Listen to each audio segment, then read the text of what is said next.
Jerome Bettis joining us, the Hall of Fame running back, and won a Super Bowl, 6 Pro Bowls, and 10th overall pick by the Rams out of Notre Dame back in 1993. Bussy, good to have you back on. I want to play something that your former quarterback, Ben Roethlisberger, had to say, talking about the Steeler tradition. Then I'll get your reaction to this. Here's Ben Roethlisberger. I felt that certain guys on the team aren't in it for the team, they're in it for themselves. Well, now some of the guys on the team are saying the same thing. Yeah. So maybe I wasn't too far off when I said that. But like a little football I know prophet. that I'm retired. I just don't, I'm not in the locker room. I get it. But it just feels like that. It just feels like that's something that's kind of been lost on this team a little bit. It feels like the Steeler way is just not – there just wasn't that Steeler – tradition passed down, and you have it on defense, don't get me wrong, but you don't have it on offense right now, and it's just making it really hard. You're not seeing, in my opinion, the toughness on offense. But I just feel like people aren't afraid to play the Pittsburgh Steelers anymore for whatever that is. But maybe the tradition of the Pittsburgh Steelers is done. Maybe it needs to be formed a new kind of way. I don't know. It's Ben Roethlisberger, his football and podcast. All right, Jerome, what do you think Ben is getting at? Well, I think he's getting at the fact that, for one, they haven't needed a quarterback for the last, 14, 15 years, whatever it was he was there. So there was a lot of continuity between kind of eras, if you will. So I don't necessarily agree with that. I think they don't have the leadership on offense. You got a lot of young guys on offense trying to find their way. And that's what you're seeing. It's not that it's not the Steeler way is gone. It's just that you just don't have the consistency offensively. And that's what you're seeing out there. And that's the problem. The leadership, unfortunately, got a young quarterback. If he's not in the game, then obviously who's leading the way?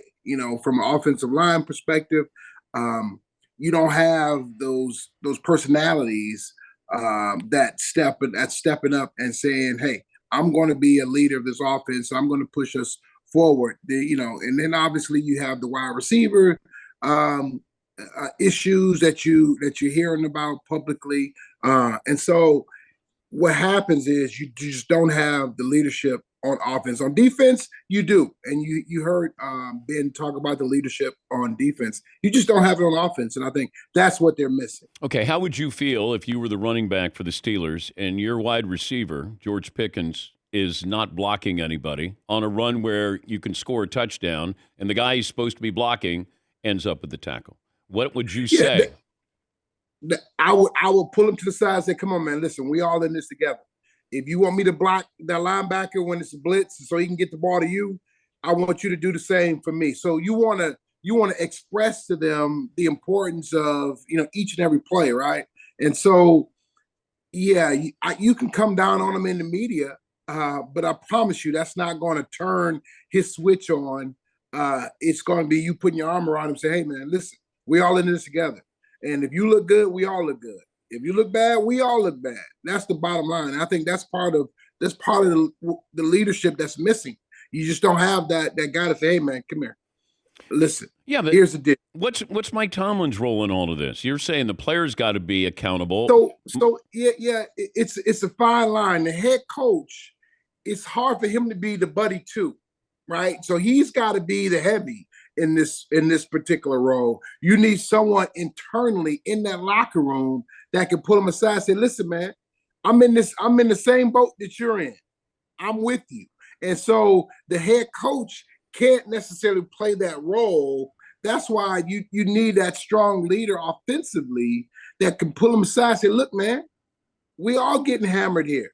So here's the deal. We all got to put more effort in. We all have to do this. And the key word is we. And when you don't have that person saying we, that's where it falls apart. I started to think about running backs when I knew you were going to be on, that at some point it's going to be hard to quantify who's a Hall of Famer because it's probably going to be more about receptions than it's going to be about yards. Like Christian McCaffrey. Is he a Hall of Famer? Wow. It's, what? That's a tough one. Early in his career, unfortunately, he didn't put up the same numbers that he's putting up now. Obviously injury and that kind of thing. So with him, you got to look at longevity. You got to look at, will he be able to do this for 10, 12 years so that we can look at his body of work and say, absolutely. Okay, but who's playing now that you think is going to the Hall of Fame at running back? Is Derrick Henry a Hall of Famer right now? He still has to do more. I think everybody still has to do more. That's the thing. It's not a clear science one. I can promise you that. So that's part of the issue. But you also have to lead your team from a successful standpoint. Now, he's made some, I think, AFC Championship games or something like that. So that bodes well for him. So that's part of all of that they look at. So, for me to say, yeah, he's a Hall of Famer, I'd be doing the Hall of Fame a disservice. If I said he's not, I'd be doing the player a disservice. So I just think they're on the road. If they have to just continue with that success for a long period of time. But they're not going to get to 12,000 rushing yards. That's just not going to happen anymore. And it used to be if you got to 10,000, you got into the Hall of Fame. And I don't know if we go back to maybe that number, that's the magical number, and you throw in, yards from scrimmage with receptions. Yeah, here's I think is how we have to look at it. You see the receivers, the goal line has been moved. And I say that because I've got a guy whose his goal line has been moved, and Hines Ward. He played in an era where we ran the football, right? But he was one of the best in that era. He did it all. And then at the end of his era, the goal line moved because the goalpost moved, rather, because now you got all these guys, catching 150, 120 balls a year. Well, he was in an era where when you caught 85 balls a year, that put you at the top of the league. So now his numbers are skewed because he kind of was in both of those eras. So I think what you look at with the running back is going to be a different era in terms of the numbers. So you're going to look at it a different way, and you're going to look at those numbers a different way because it is a passing era. Hines Ward is a Hall of Famer. And you know what I would do if I'm Mike Tomlin? I ask Hines Ward to come in to teach my wide receivers how to be tough and be multidimensional. Not just come out there. What is it about diva receivers in Pittsburgh uniform? I'm like, what's going on here? That's not a diva town. It's not. It's a blue collar town with people who love to roll their sleeves up and go to work. So yeah, it's an issue. It's a concern. But that's one of those, because you don't have that guy to say, hey man, listen, get your ass in gear. Let's go, man. Bring in Hines Ward. Just bring him in. Or just show video of Hines Ward and just say, that's all you got to show. That's what I would do. No doubt about it. Did Hines ever hit you accidentally? He hit me all the time. We always had a little thing we would do that, about touchdowns, whoever scored the touchdown, right? And so we would yell, no, if he was going in or if I was going in. And it was the funniest thing because everybody thought we hated each other, but it was this little thing that we used to do, trying to beat each other to touchdown. So there was maybe a time or two where he said he was trying to help push me in the end zone. He was just giving me a shot. He's Jerome Bettis. By the way, Jerome has a blue and gold golf classic that takes place in the Hamptons next May 20th and 21st. So the event benefits Notre Dame Endowment and the Bus Stops Here Foundation. More information, blueandgoldclassic.com. Would you have switched positions coming into the NFL? If you were coming out of Notre Dame now, would you be drafted high as a running back? Wow, that's a great. I don't think so. Well, I think I would be drafted, but no, not the 10th pick in the draft like I have been, because I think right now you have to be so dynamic catching the football. I think that becomes part of your DNA. It has to be. And when you look at the guys who've been drafted high, that's a big part of what they do. So I think when we look at Christian McCaffrey, he's kind of identified what the new running back should look like, right? What he should be, what characteristics he should have. But I will say this. What people don't really notice about Christian McCaffrey, and I've watched him ever since he was in Carolina, he's a really good inside runner.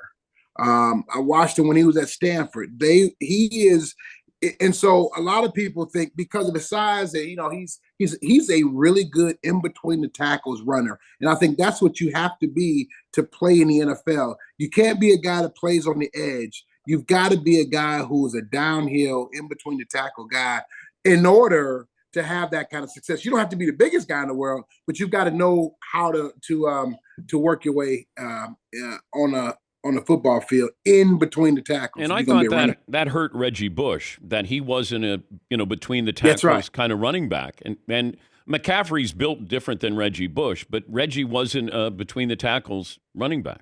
That's right. And in the NFL, the difference here is in college, you're faster than a lot of the guys on the edge, because a lot of those guys won't make it to the NFL, right? Well, in the NFL, every guy deserves to be there, and every guy has that talent. So you're not going to outrun somebody to the edge, to the corner. You gotta get in. You go inside to get outside, and that's what the running backs in the NFL. That's the biggest difference from college to pro. You have to learn. You have to run inside to get outside. If you don't do that, it won't ever happen. You got to be able to make a guy miss. And I think when you look at the great running backs, they've always had the ability to make a guy miss, because the guy is going to be where he's supposed to be. That's the NFL. These guys are on defense. They're talented. They're disciplined. So they're going to be there. You got to be able to make a miss. And so I think when you look at Christian McCaffrey, he does that exceptionally well. Or you got to be able to run him over like Derrick Henry. Do you still have a beef with anybody that cheap shotted you? No, I don't. I had my group of guys. There was some a guy here. It was a guy for the Chargers who I was always after. A couple of guys from the Titans that I was always after. But give me a name. Give me a name. No. I'm not gonna do it. I turned you try to take me back to the dark side. No, I have turned that chapter. Okay. All right. So, but I tell you what, yeah. If I saw him on the street, I would do a double take. Like, do I go in and give a forearm shiver, or? I like that Bus told me one time a couple of years ago that he could actually hear a guy kind of whimper when he ran into him, a defensive player, right? Yes, that was fun, because obviously you don't get that many opportunities. Wait, but how did it sound when you run into this defensive player? You see him and you're breaking their will, so you can kind of hear it. It's like, and it's just a long hurt that you can kind of feel. And when you look them in the eyes, then they don't want to look at you. That's when you know you have broken their will. And you don't even have to worry about that guy anymore. He's going to make it look like he's trying to dive, but he's diving straight to the ground. He wants you to jump over. We bring up your run against Brian Urlacher. Whenever we see Urlacher, we always bring up the Jerome Bettis run, and he's like, "Oh, why are you going to bring that up?" We bring up when Tom Brady, shifted, kind of deked him there, and then we always bring up you running over Urlacher. Yeah, he's pissed off about that to this day. But what I tell him that, hey, think about this. We exchanged shoes after the game. So he has the shoes that ran him over. So how many guys in the history of the game have the actual shoes from the guy that ran you over? You can say, you know what, these are the shoes. But what's weird is when he lies down to go to sleep, he puts those shoes on his chest, because that's what he remembers about you running him over. Well, he knows where they fit. He's got to kind of knows where to put them, right? Wait, why didn't you He's exchange? going to kill me. He's going to kill me. You know that, right? Why? When I see him, he's not, because we saw what happened on the football field. But why didn't you exchange jerseys? Did you ever do that when you played? You know what? I did a little bit, not a whole lot. it was hard for me to get the jersey off. So, so I wasn't doing much exchanging from that standpoint. So the shoes were the right thing to do. And what I did was, a lot of guys do the jerseys. And so I thought so much of Brian that I went into their locker room afterwards out of respect for him and wanted to exchange the shoes, because I felt that there was some things that are especially, you can get a jersey from a guy, but when you get somebody's shoes, it means something and it shows something. So I wanted to do something a little different. So I exchanged different things with different people. I'm sure Urlacher saw you coming into the locker room. It's like, you're the last guy he wants to see coming in. How about you send him a Christmas card? Not, hey, Brian, here's the shoes I ran you over with.